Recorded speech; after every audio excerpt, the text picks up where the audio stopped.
Welcome back, divine seekers and curious minds. And to those joining us for the first time, a heartfelt namaste. This is episode 11 of our soul stirring journey, a verse by verse exploration of the Shrimad Bhagwad Geeta. Today we immerse ourselves in chapter 1, verses 21 and 22, where a warrior's silence becomes the beginning of divine speech. If you're new here, stay with us. A brief recap will connect the threads of this sacred tale.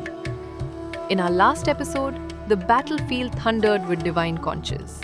From Krishna's Panchajanya to Arjuna's Devadatta, each sound wasn't just noise. It was identity. It was destiny. As the sounds faded into silence, the eye of the storm turned inward, into Arjuna's heart, into the eternal question, what must I now do? Arjunuvacha, Hrishikesham tada vakya idamaha mahipate.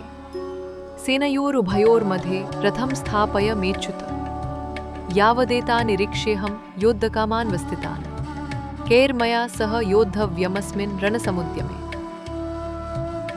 Arjuna said, O infallible one, please place my chariot between the two armies, so I may see who I must face in this great war.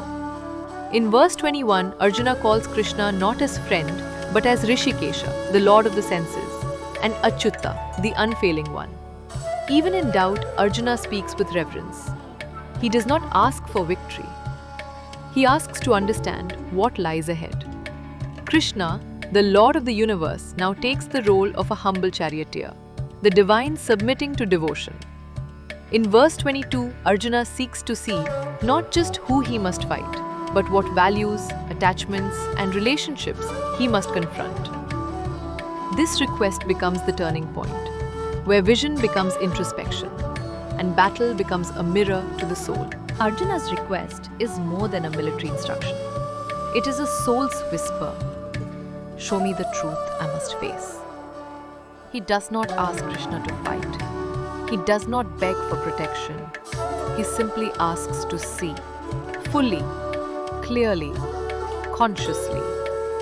And Krishna, the eternal witness, the unshaken stillness behind all movement, listens.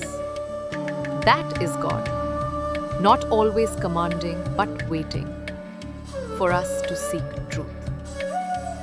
This is the sacred pause before the leap, when the soul, trembling at the edge of duty, longs to know, what does my Dharma ask of me now?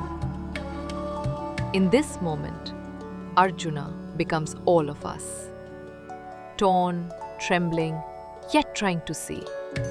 And Krishna becomes that divine voice within, still, eternal, waiting to guide. Our battles wear no armor. They come dressed as choices, distractions, regrets. Yet within, the same question echoes. Who must I be to stand tall today?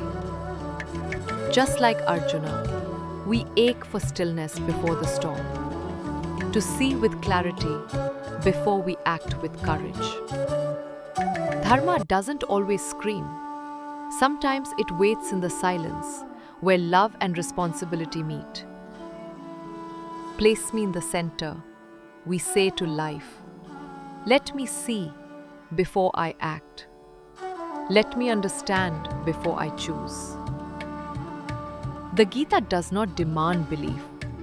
It invites vision. The courage to see what needs to be faced, forgiven, or let go. The Bhagavad Gita stands among many sacred voices. And here, Arjuna's yearning to see mirrors the seeker in every tradition.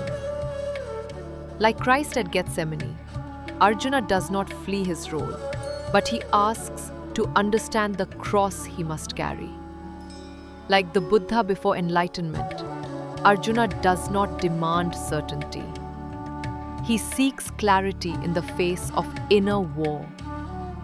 Revelation, across all faiths, begins not with dominance, but with humility.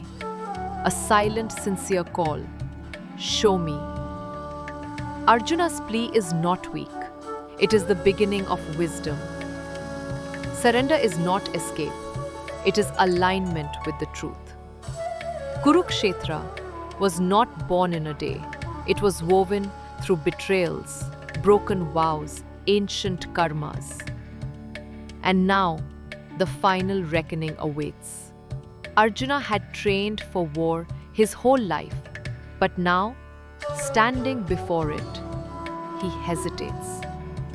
Not from fear, but from a yearning to understand the deeper cost. And Krishna, his charioteer, his friend, his God, waits. Because divine guidance doesn't push, it invites. The battlefield is symbolic. Kurukshetra means field of action. It is not just land. It is life. Krishna is not just charioteer. He is driver of the senses, master of the self. The chariot is the body. The horses are desires. The reins, the mind. When Arjun pauses to look, he begins the journey inward. The outer war reflects the inner war of ego versus soul. Neuroscience shows pausing before action activates higher reasoning. Arjun's request to see first is wisdom in motion. Modern science now echoes ancient truth. Clarity comes from stillness, not reaction.